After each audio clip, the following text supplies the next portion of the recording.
Ms. Smith? Be it resolved that the following motion identified as item A be approved as presented. Second. Is there any discussion? I do have a question for Mr. Rubin. I mentioned in the committee report when 2415, there'll be some answers to the question in regards to disagreement. Will that come before the second read? Yes, our next committee meeting is before the next board meeting. Okay. Yes. All right, thank you so much. Stop and think of the calendar. Yeah. I'm sorry about the time. Are there any other questions? Just so, oh, go ahead. I'm sorry, I do have a question. It's with regard to policy number, would fall under 2431.4, with regard to those who are required to be trained for the head injury program. Does that also include any EMTs that would be on hand at the sporting events and at the athletic directors as well? I don't recall offhand, the regulation goes into extraordinary detail about how this is going to be implemented. I can get back to you on that. I know that whatever the policy and regulation provide was reviewed by Dr. Dawson, and she was satisfied that it covered all the bases that it needed to. That much I can tell you. The answer to your specific question, I'll have to get back to you on after I pull it up and read it, because it's the regulation. The policy is very short. The regulations are very long. Okay, very good, thank you. Make a note. Any other questions or discussion? If there are no more questions, discussion, Board Secretary, please take the roll. Mrs. Lane? Yes. Mr. Laughlin? Yes. Mrs. Rashid? Yes. Ms. Smith? Yes? Mrs. Cordino? Yes. Mr. Johnson? Yes? Ms. Cherry? Yes. Dr. Connors? Yes. Motion carries. Item 15, curriculum, Vice President Cherry.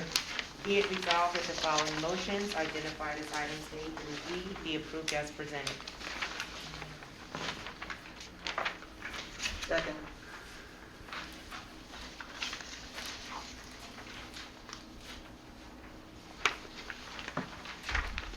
There any questions, any discussion? Yeah, yes.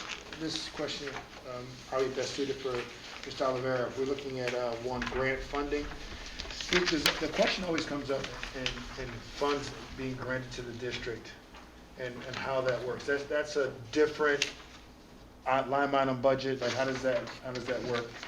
Yeah, so grants typically are restricted for a certain purpose. So in the case of item A, I think what you're referencing, the Perkins grant, that's for career and technical education stuff. So that would be up at the high school under Robin Kay's purview, career technical programs. So those funds get set up in a specific account so that they're tracked and only spent on what's permissible under the terms of that grant. And the reason I ask that, because quite often we hear from the community, they want to give to a particular school, and they felt like we can't, and then those resources go somewhere else. So there's always like, how does that work? Because people say, for instance, we have this a lot at Grandview. I want to create a new book club, and I want to donate $30,000, but they can't directly give it to the school. So they can give it to us, and as long as they provide instructions of how they want it to be used. So we do have what we call local grants, Okay. which are identified for a specific school. I know Quibbletown has a couple. Eisenhower has one off the top of my head. Grandview has one related to a spelling program, spelling bee spelling program. So it can happen. It's just when the donation is made, it's a question of, do they provide explicit instructions, or do they just want to donate it to the district in general? Thank you so much. Thank you for that distinction. Is there any other further discussion on curriculum? Yes. If not, Mr. Board Secretary, please call the roll. Mr. Laughlin? Yes. Mrs. Rashid? Yes. Ms. Smith? Yes? Mrs. Cordino? Yes. Mr. Johnson? Yes? Mrs. Lane? Yes. Ms. Cherry? Yes. Dr. Connors? Yes. Motion carry. We'll now move on to item 16, pupil services. Ms. Rashid? Be it resolved resolved that the following motion identified as at item A be approved as presented. Second. Is there any questions, any discussion? Seeing none, Ms. Board Secretary, please call the roll. Mrs. Rashid? Yes. Ms. Smith? Yes. Mrs. Cordino? Yes. Mr. Johnson? Yes? Mrs. Lane? Yes. Mr. Laughlin? Yes. Ms. Cherry? Yes. Dr. Connors? Yes. The motion carries. Item 17, Administrative and Auxiliary, Ms. Cordino. Be it resolved that the following motions, identified as items A through E, be approved as presented. Second.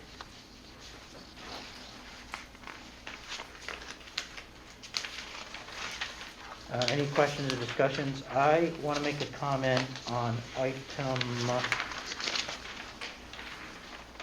C, which is the adoption of the 2022 board goals.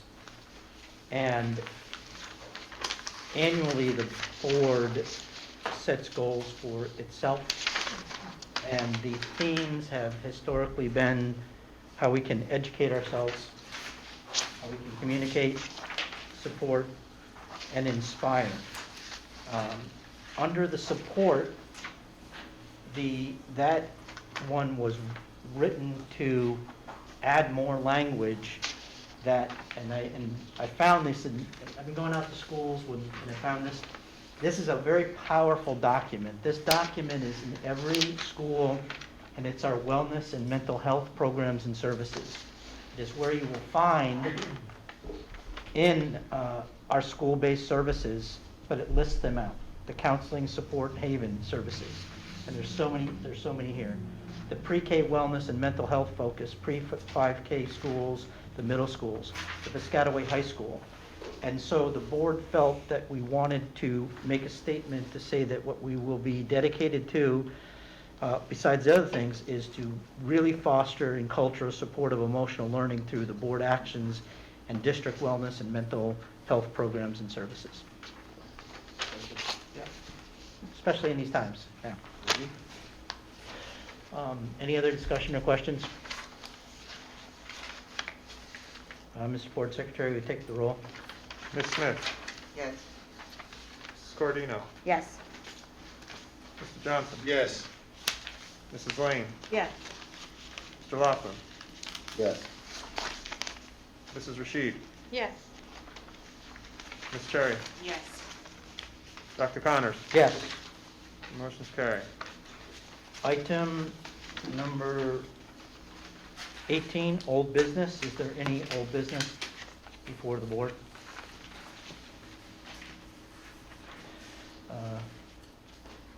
Things done? There are none? Okay. Item number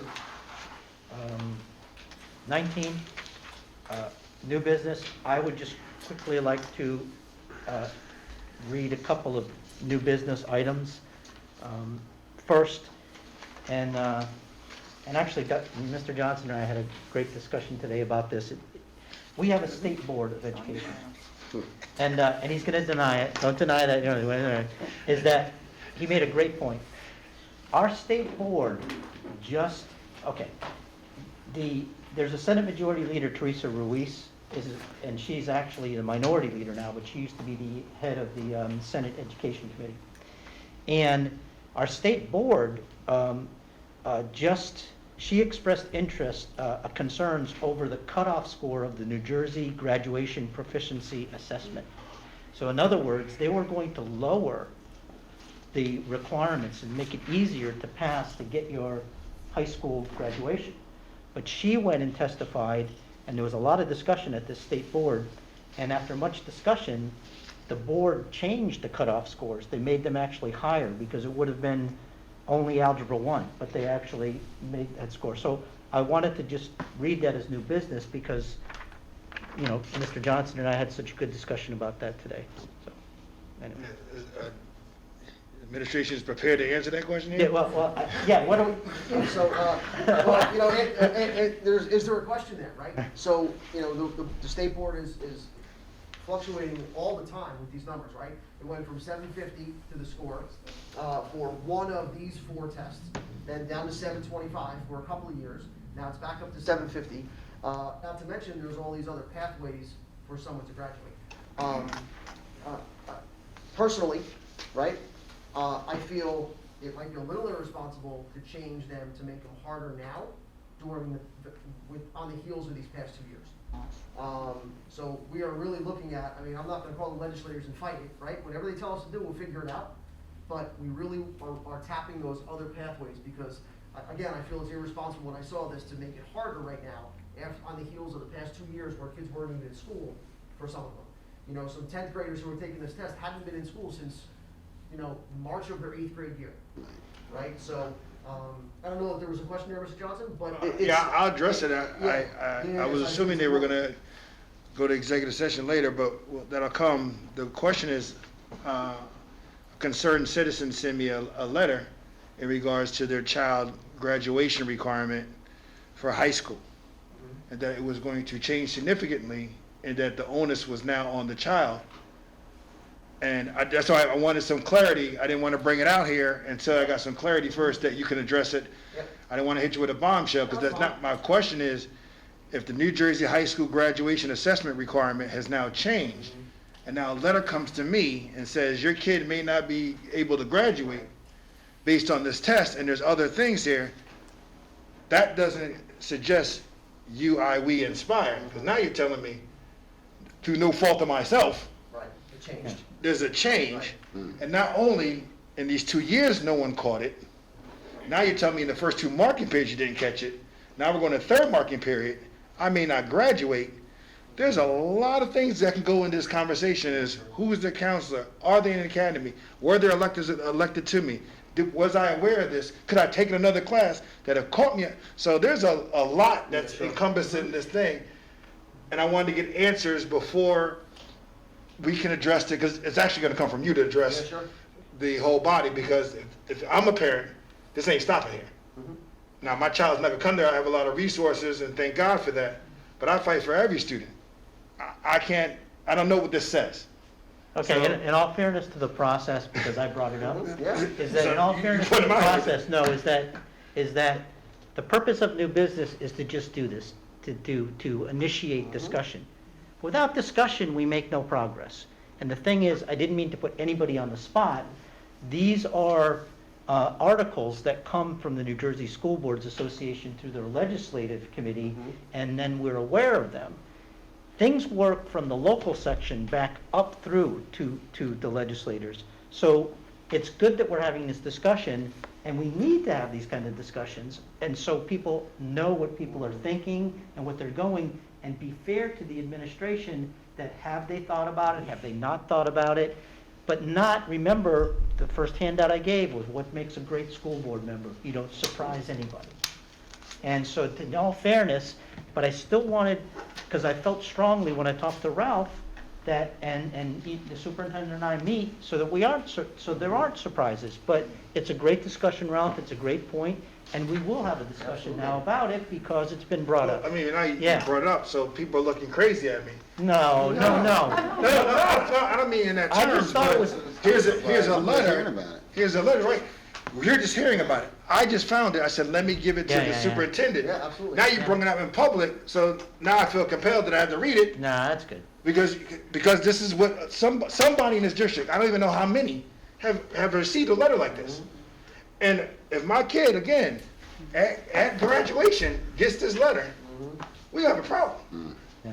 You're right. So I'm gonna respectfully, because it's here, bring it to you, and then you can address it, because there's no action's gonna be taken on this. No.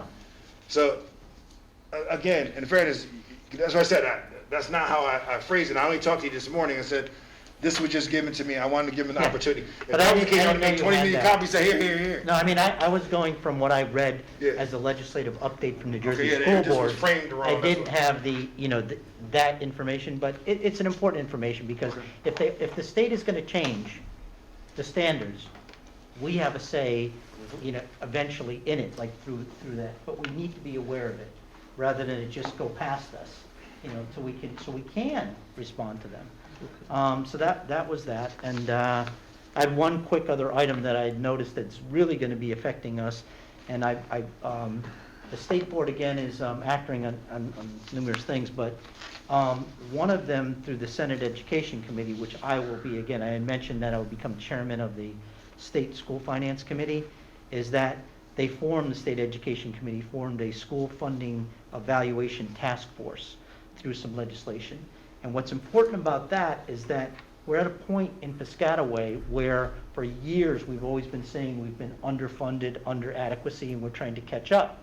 But through, as you know, on the fiscal committee, is because of what's happening in our town with reassessments and valuations, a lot of local fair share portion of this formula is coming up and starting to meet the adequacy budget of the school, which means that you're quickly getting to adequacy and quickly getting to a point where you may not see any more state aid increases based on this.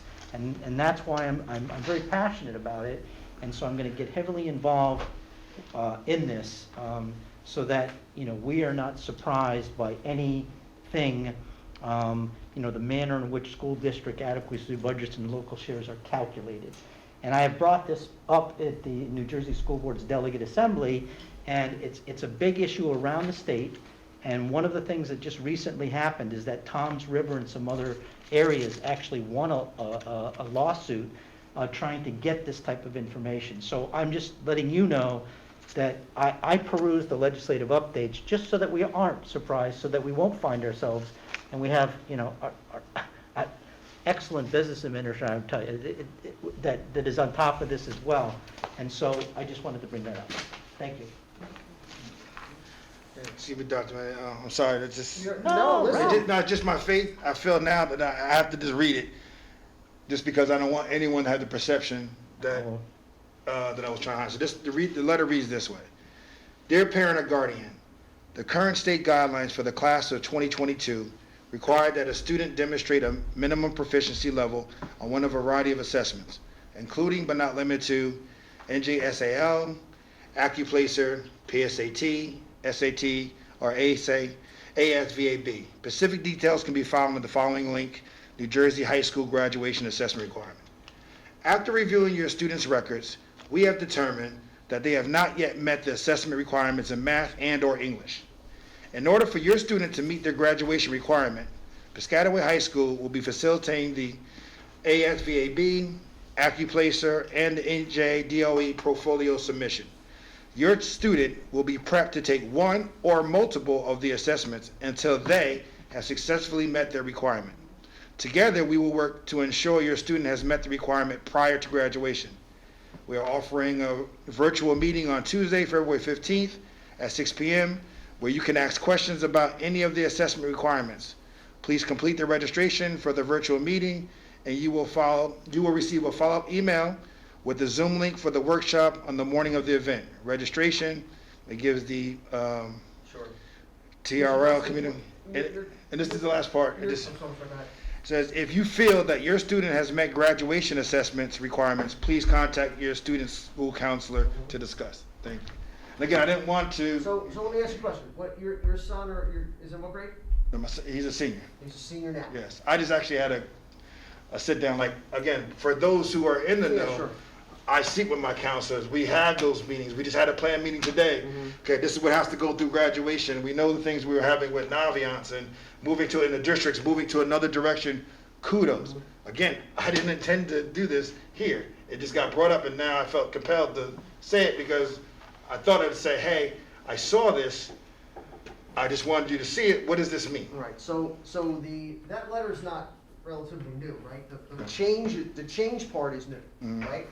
I'm a little concerned that it's to a senior, right? That letter to a junior gives time for all of that, right? So I'm a little concerned it's to a junior. So I will check this out and make sure I report back to all of us about why it's senior. So who missed what, right?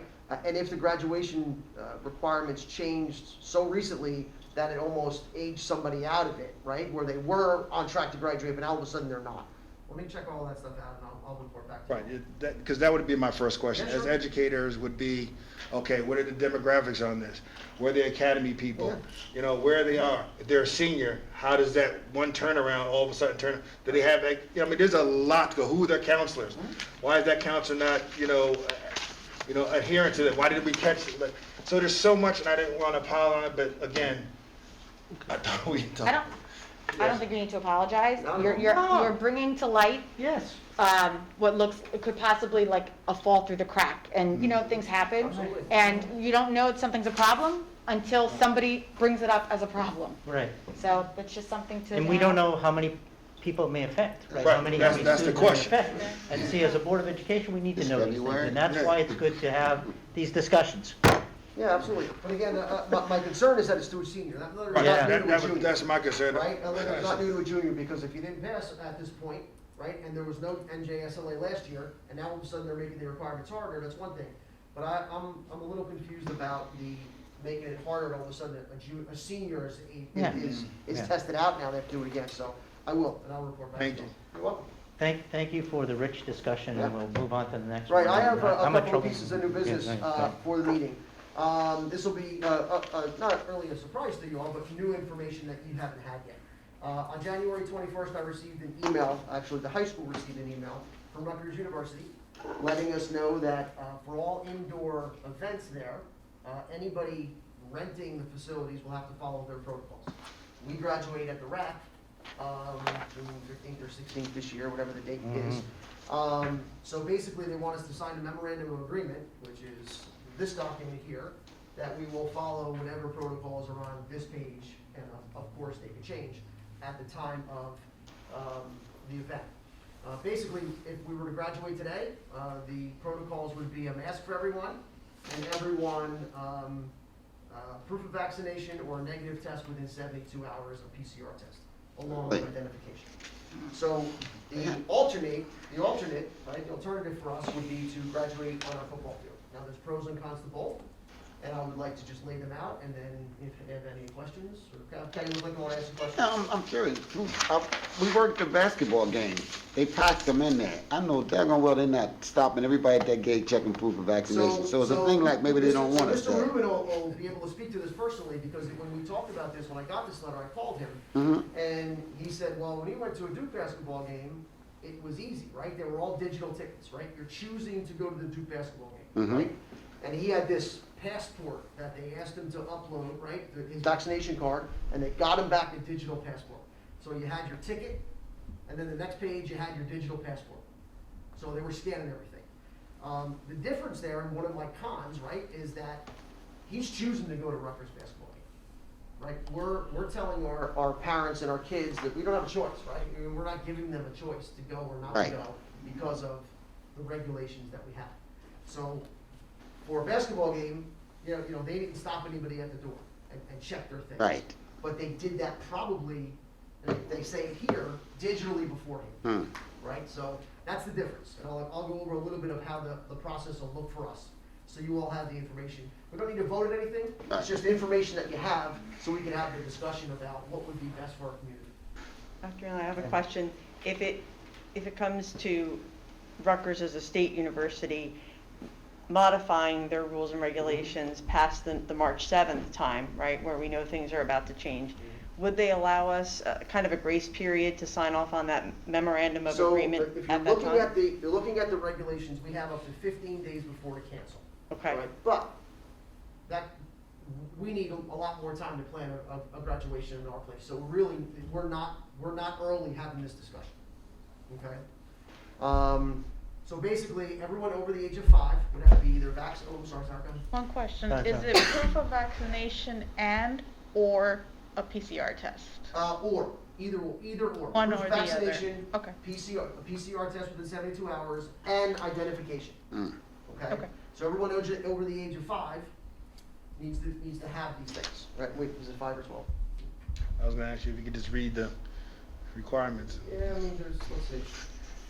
Proof of vaccination, or a negative COVID PCR test within 72 hours. Verification of vaccinated ID.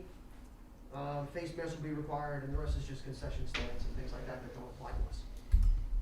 okay? Is there a limit as to, as how many guests So can be at no, Rutgers? no, that's one of the advantages that we have. But then again, if say, for example, if my grandchild is graduating there, and one of the advantages of Rutgers is you can bring as many as you want. So all those people have to be complying One of with those this. two. Yikes. Just, I got down proof of vax, negative test in 72 hours, Yep. vax ID, no requirement for booster or anything like that? No, they're, right now, again, their definition Right. on here is 2 doses of the 2 or 1 dose of Johnson & Johnson. That's fully vaccinated to them. And we're in February now, so we're talking June. So Well, we yeah, know- so again, we're rolling, we'd be rolling the dice by saying, let's not plan something for the high school. Right. And again, that's kind of in the pros and cons here that I have listed, but I think it's important for us to be able to just chat and see, you know, see it from maybe Mr. Prashant's perspective, right? He's got a senior, Mr. Johnson's got a senior, you know, you're planning on bringing 10 people, Right. you're not gonna be able to at high school. It's not- Ms. Rashid, did you have a comment? Well, I was in DC over the weekend, and you can't go into a restaurant without showing proof of vaccination. Where was this at? DC, Right. right? So that, you know, proof of vaccination before you go in. I know friends that went to a sporting event in New York. Proof of vaccination at the door, or you're not going in, or you show a negative COVID test. But I guess the difference there is you're choosing to go into that restaurant, right? We're telling these people, you don't have a choice to come see your kid Right. graduate. What, are you not gonna go see your kid graduate? But then you have the option to take the negative COVID Absolutely, test. absolutely. Right, But- and it would be any, including the rapid I'm 15-minute not test. saying we don't do it, I'm just saying Right. how people are gonna look at this. Wow. I was just thinking, if it's something we're gonna discuss, maybe we can get some student, parent feedback, some sort of survey, So there are districts who are like putting surveys out for this thing, and just to get an idea to gauge community we could, preference. with things like this having to do with COVID, my experience is you're gonna get 2 different sides that you're never gonna make happy. I mean, So, as we far can as do like that high if you want me school to. or like Rutgers, If it's you want me just, to, it's just an idea to kind of, because again, you're gonna have, definitely, you're never gonna please everybody. I mean, that's just the way it is, but Rashid, you had a comment about, you had a son, a senior last year, remember, and that was He remembers more than I do. Yeah, he must have told you. I'm guilty of calling people, I'm sorry. I'm guilty of calling, and I had asked Sarah, because Sarah has a good perspective. Sarah has a great perspective because she's attended graduations in the last couple of years, one at the RAC and one at the high school. So So what's your my son perspective? graduated and I went to the rec center, and then my friend's son graduated and I went to the high school. So I got to experience both from just the stands.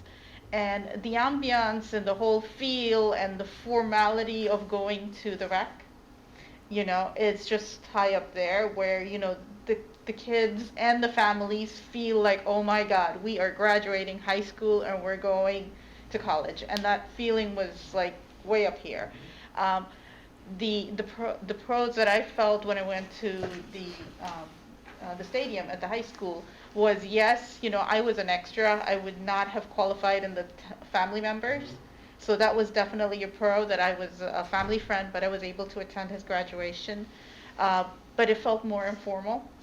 And then you always have the weather. You're not sure, is it going to be too hot? Is it going to be too cold? Is it going to rain? Is it going to be cloudy?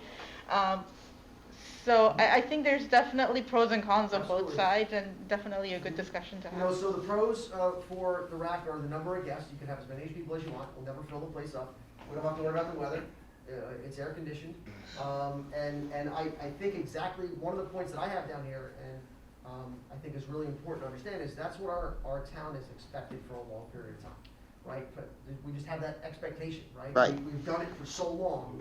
If I tried to move it without COVID, if I tried to move it out of the rack, I mean, we would be, really criticized, and I would never do that. But so that's the expectation. The cons are, it's not a choice, right? We have to show our IDs, right? So let's just say a dad or a mom are going up there and they have their vaccination card, but they forget their ID. They gotta go home and get their ID. They're not letting them in. You know, they'll be a little more lenient with the children of these people, right? If they don't have their ID, things like that. They tell us that they've done these types of things before. They hire more people. They charge us more, but they hire more people and have all these tables set up to where it flows smoothly, quickly. So we wouldn't have to worry about lines and lines and lines outside. That's what they tell us. Mhm. You know, the pros of having our football fields, we have control, right? And it's a nice atmosphere, and I understand the difference there, the more reverent is in the pack. But the cons are the number of tickets, right? We could probably commit to 5, maybe 6, right, depending on all of the other factors. Parking is gonna be a nightmare, right? And then the weather, right? We'd have to have a weather date to where we'd have a second graduation. Last year, we had at the graduation, but we cut the class into 2 parts. So we only had 250 and 250, which was much more manageable. So, we don't have to make the decision tonight or anything like that. You can email me any of your thoughts, or talk to Dr. Connors and we can chat it out. You don't want to call me, right? So, any other questions you have for me Question. about this? At Rutgers and part of the cons, if we sign a contract, you only have 15 days to release you from the full refund? That's what they tell me prior to, well, minus any expenses they spent getting Okay, 'cause- prepared for our event. And I don't know what they would cost, so I really didn't do, I want to have this conversation tonight, and then go get the information that you all request.